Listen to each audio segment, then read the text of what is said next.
Good morning everyone. तो कल हम लोगों ने जो है वो संस्कृत साहित्य के महत्वपूर्ण ग्रंथ पढ़े थे कक्षा नवम की संस्कृत में। आज दिनांक 4 जुलाई 2020, विषय संस्कृत, कक्षा नवम। संस्कृत साहित्य के कुछ महत्वपूर्ण ग्रंथ हैं जो हमने कल पढ़े थे। नंबर 1 था पंचतंत्र, नंबर 2 मनुस्मृति, नंबर 3 विदुर नीति, नंबर 4 चाणक्य नीति, नंबर 5 सुभाषित रत्न भंडागारम, नंबर 6 मृच्छकटिकम, नंबर 7 नीति शतकम और नंबर 8 था भामिनी विलास। ये सब ग्रंथ जो है वो हमने कल पढ़े थे। तो आज अब हम कुछ आगे के महत्वपूर्ण ग्रंथ पढ़ने जा रहे हैं, सामान्य जानकारी अर्जित करते हैं।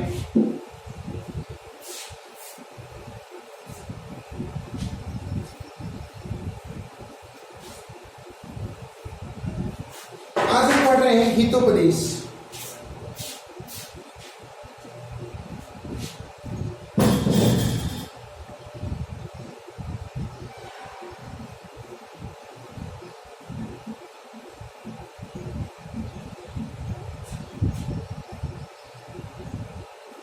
हितोपदेश जो है उसकी रचयिता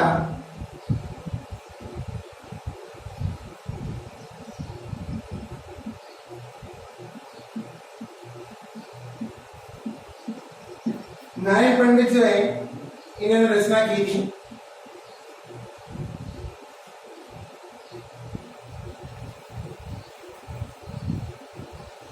इसमें से 43 कथाएं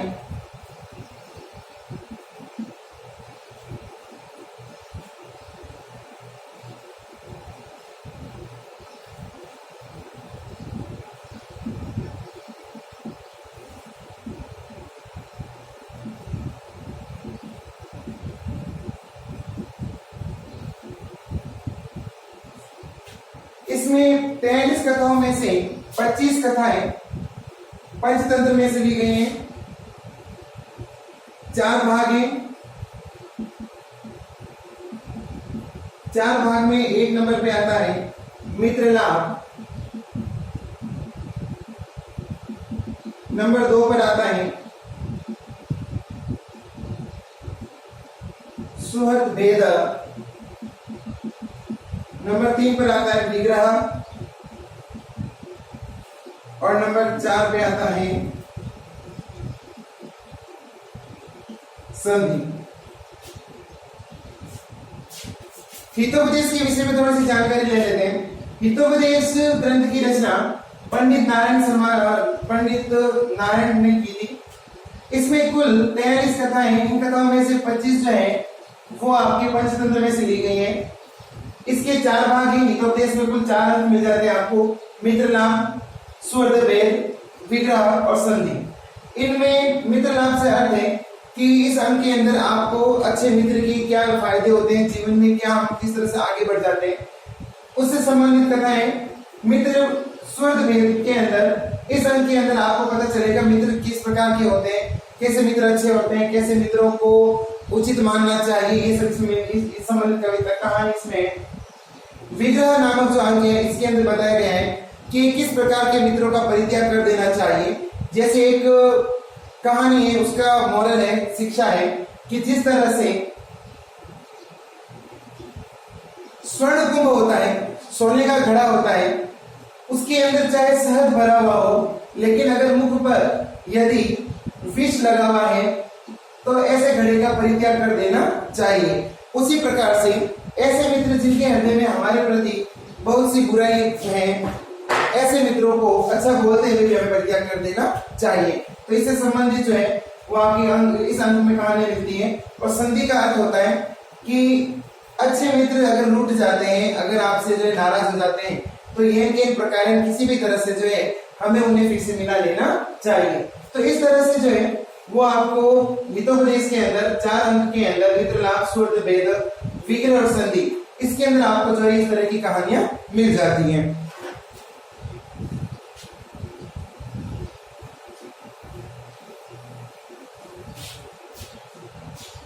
नंबर 10 है रामायण।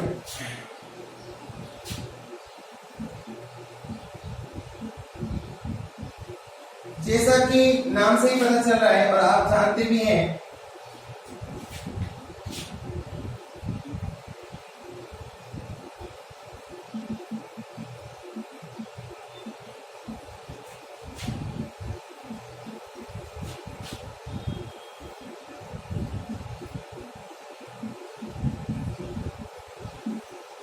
आदिकवि वाल्मीकि जो है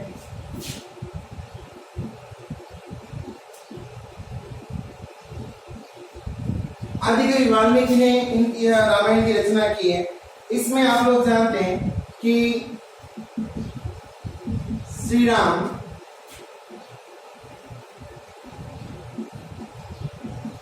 के जीवन का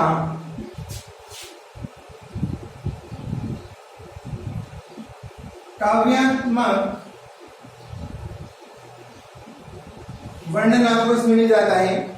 उसके अलावा इसको जो है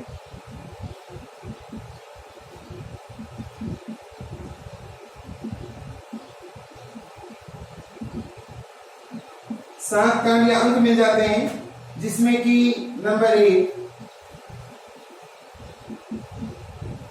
बालकांड, नंबर 2 अयोध्या कांड, नंबर 3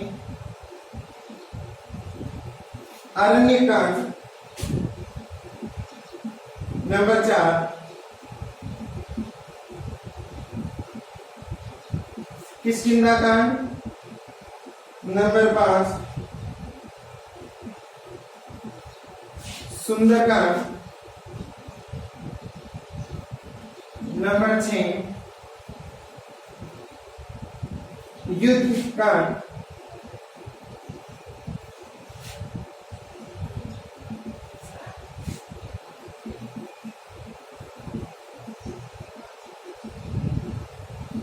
उत्तरकांड। इस तरह से आपको जो है वो रामायण के विषय में जानकारी मिल जाती है कि रामायण जो है वो आदिकवि वाल्मीकि के द्वारा रचित थी। श्री राम के जीवन का इसमें काव्यात्मक वर्णन मिलता है। काव्यात्मक का अर्थ होता है कि आप इसमें देख सकते हैं कि सारे की सारे जो है रामायण की चौपाइयां हैं। उसके बाद में इसके अंदर 7 कांड मिल जाते हैं, अंक मिल जाते हैं, भाग मिल जाते हैं। बालकांड, अयोध्या कांड, अरण्य कांड, किष्किंधा कांड, सुंदरकांड, युद्ध कांड और उत्तरकांड। इस तरह से जो है वो 7 कांडों में विभाजित रामायण मिलती है। इसमें श्री राम के जन्म से पहले की कहानी वृतांत से लेकर और श्री राम के बाद में लव कुश इत्यादि का किस तरह से जो है वो फिर से राज्याभिषेक होता है, ये सारा जो है इसमें मिल जाता है। जिसके अंतर्गत माता सीता का हरण, उसका रावण का वध, ये सारा जो है वो जीवन वृत्तांत इसके अंदर आपको मिलता है। तो इस तरह से जो है वो रामायण, वैसे भी आप जानते हैं कि हमारे भारतीय समाज के अंदर रामायण का एक विशेष महत्व रहा है।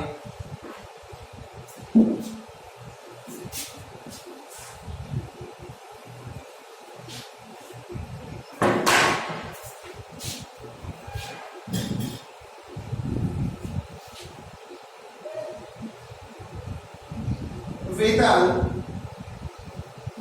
पंचविंशति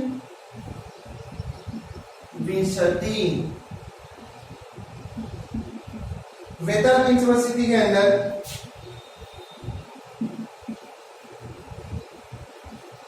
पच्चीस प्राचीन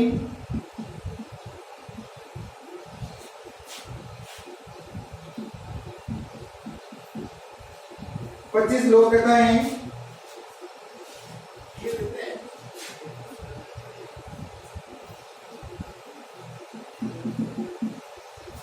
इन कहानियों को आप जो है वो प्राचीन रूप, कहानियों का प्राचीन रूप क्षेमेंद्र की वृहद कथा मंजरी और सोमदेव की कथा सरित सागर, इसमें आपको जो है वो 25 प्राचीन कथाएं मिल जाती है। इन 25 प्राचीन कहानियों का जो प्राचीन रूप है वो क्षेमेंद्र की वृहत कथा मंजरी से और सोमदेव की कथा सरित सागर नामक ग्रंथ से लिया गया है। इसके अलावा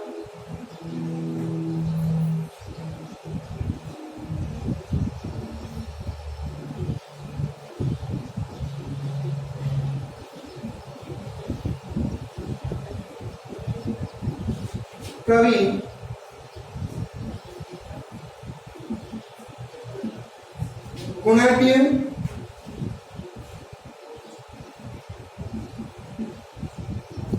कुणाटिय द्वारा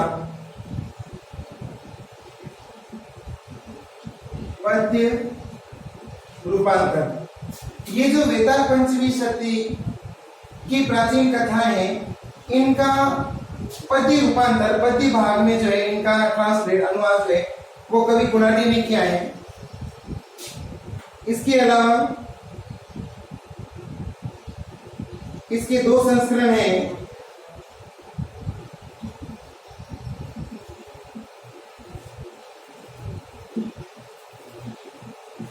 दो संस्करण मिल जाते हैं।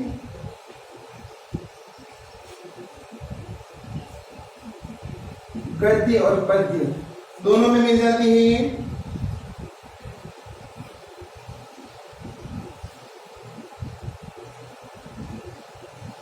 सभी भाषाओं में अनुवाद।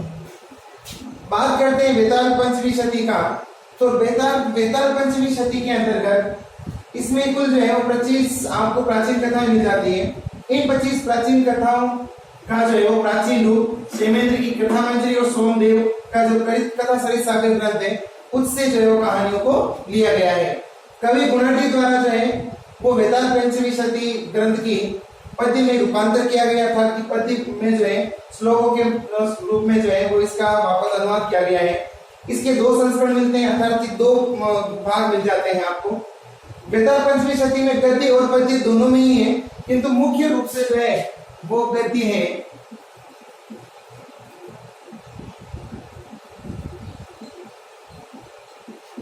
वैसे तो आपको गद्य और पद्य दोनों में ही वेताल पंचमी शती मिल जाती है, लेकिन मुख्य रूप से गद्य है। और सबसे बड़ी बात है कि वेताल पंचमी शती की अनुवाद जो है वो भारत की लगभग सभी भाषाओं में इनका अनुवाद मिल जाता है। तो इस तरह से वेताल पंचमी शती भी जो है वो पंचतंत्र हितोपदेश की तरह एक कहानियों का संग्रह है।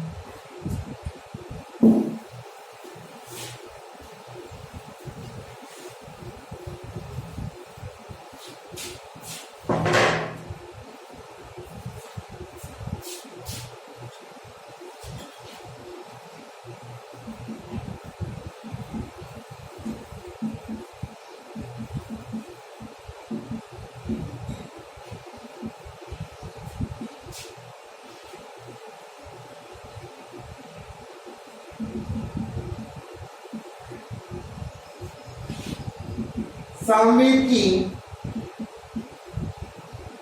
कौमुद शाखा से संबंधित इसकी कुल जो है आपको 8 अध्याय हैं।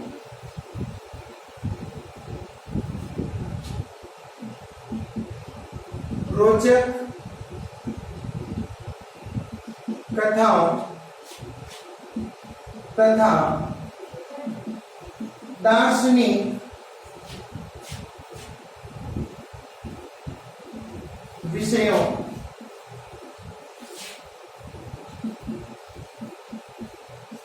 का चिंतन। छांदोग्य उपनिषद जो है वो एक उपनिषद है। इसका मूल आधार जो है वो सामवेद है। जैसा कि आप लोग जानते हैं कि वेद 4 है, ऋग्वेद, यजुर्वेद, सामवेद और अथर्ववेद। तो सामवेद की जो कौमुद शाखा है उससे संबंधित जो है वो छंदोग्य उपनिषद के अंदर जो है वो आपको विषय मिल जाते हैं। इसके कुल 8 अंक हैं या 8 अध्याय हैं। इन अध्याय में आपको रोचक कथाएं मिल जाएगी। रोचक कथाओं के अलावा दार्शनिक विषय का अर्थ होता है फिलोसॉफी। तो दार्शनिक विषय का चिंतन जो है वो छांदोग्य उपनिषद के अंदर किया गया है।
अब आप देख रहे हैं कि पंचरात्रम में जो है वो आप देख रहे हैं कि रचयिता कवि भास है इसके।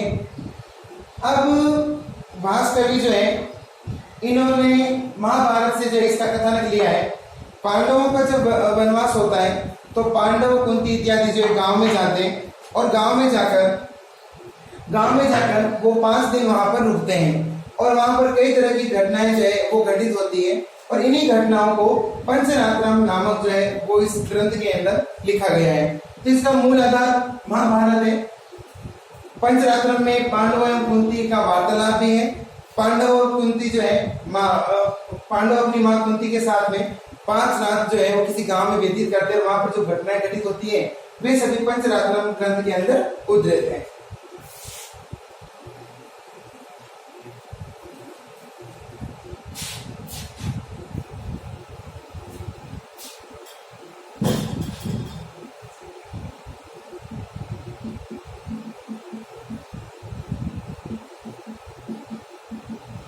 कथा सरित सागर।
राजा अनंत देव की पत्नी सूर्यमती के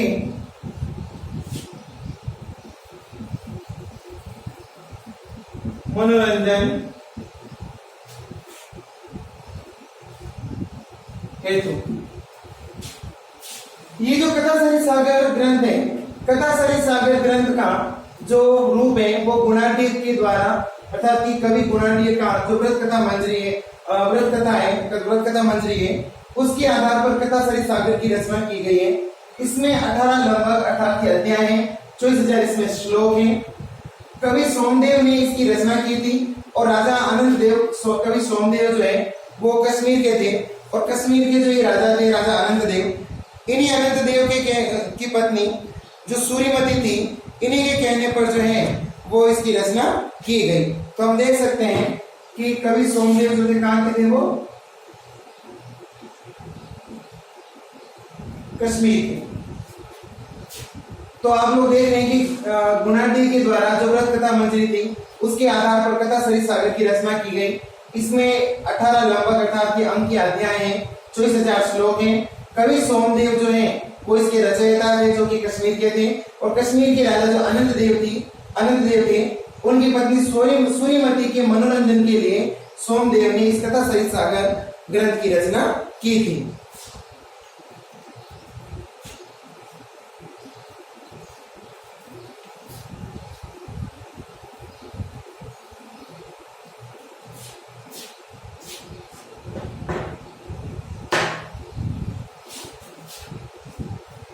तो इस तरह से आप लोगों ने जो है वो आज कुछ और देखे थे, महत्वपूर्ण जो है वो ग्रंथ देखे। जैसे आपने सबसे पहले देखा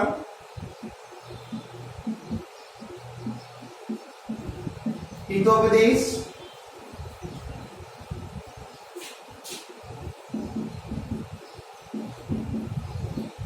रामायणम,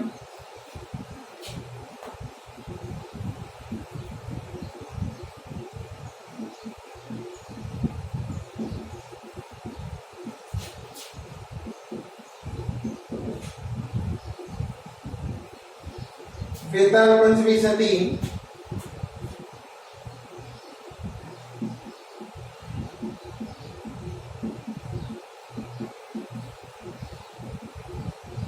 छांदोग्योपनिषद,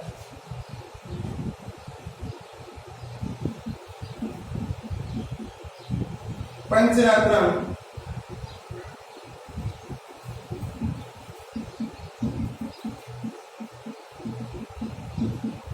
और कथा सहित सागर।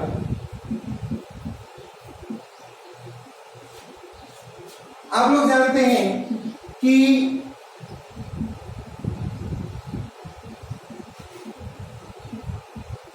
कल आप लोगों ने 1 से लेकर 8 तक के ग्रंथों की जो है वो जानकारी हासिल की थी। और आज हमने 9 हितोपदेश, नंबर 10 रामायण, नंबर 11 वेताल पंचमी सती, नंबर 12 छांदोग्योपनिषद, नंबर 13 पंचरात्रम और नंबर 14 कथा सरित सागर। इन सभी आप जो है आप लोगों ने महत्वपूर्ण जानकारी हासिल की। तो ये सभी आपको अपनी नोटबुक में तो काम करना ही है। उसके अलावा मैं आप लोगों से जो है वो कुछ और भी जो है यहाँ पर परिचय करवा देता हूँ, थोड़े से आपके जो अध्याय हैं उनसे संबंधित, क्योंकि ये सभी जो है वो अध्ययन शुरू करने से पहले पढ़ना अत्यंत आवश्यक है।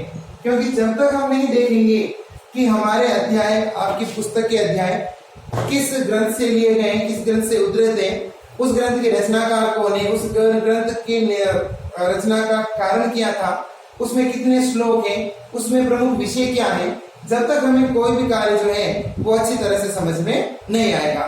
तो आप लोगों को इस तरह से जो है वो कार्य तो करना ही है। अब आप लोग क्या करेंगे कि संस्कृत की आपको उत्तर पुस्तिकाएं जो है वो संस्कृत विषय की 2 बनानी है। एक में आप लोग जो है वो चैप्टर अर्थात अध्याय करेंगे जो कि 1 से 12 तक है। और संस्कृत साहित्य के जो महत्वपूर्ण ग्रंथ हैं, यह कार्य आपको संस्कृत ग्रामर अर्थात व्याकरण की कॉपी में आपको ये कार्य करना है। सबसे पहले आपको संस्कृत साहित्य के महत्वपूर्ण ग्रंथ आपको हेडिंग लगानी है सबसे ऊपर। इस तरह से जो है वो हेडिंग लगाने के बाद में फिर आपको 2 डायग्राम बनाने हैं। एक तो जिसमें आपने 1 से लेकर 8 तक ग्रंथ जो है वो किए थे, इस तरह से डायग्राम बनाना है। पहले तो 1 से 8 तक के ग्रंथों का, फिर आपको 9 से लेकर 14 तक के ग्रंथों का इस तरह से डायग्राम बनाना है, क्योंकि सभी एक साथ जो है वो यहाँ पर हो नहीं पाएगा।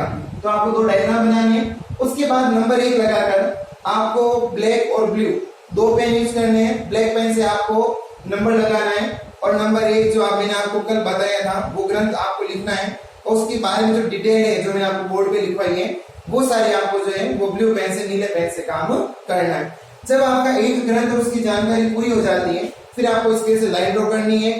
फिर उसके बाद में दूसरा ग्रंथ, उसका नाम और उसके बाद में जो उसके बारे में डिटेल और फिर वापस लाइन ड्रॉ। तो इस तरह से आपको जो है वो नंबर 1 से लेकर नंबर 14 तक आपको जो है वो संस्कृत साहित्य के महत्वपूर्ण ग्रंथों का जो है वो विवरण लिखना है। तो इस तरह से कार्य जो है आपका पूर्ण होना चाहिए, क्योंकि जब तक आप सही ढंग से कार्य नहीं करेंगे तब तक आपको कार्य जो है वो समझ में नहीं आएगा। अब मैं आपको थोड़ा सा जो है वो एक दूसरा विषय बता देता हूं।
वो असेसमेंट आप जो है नोट कर लीजिएगा।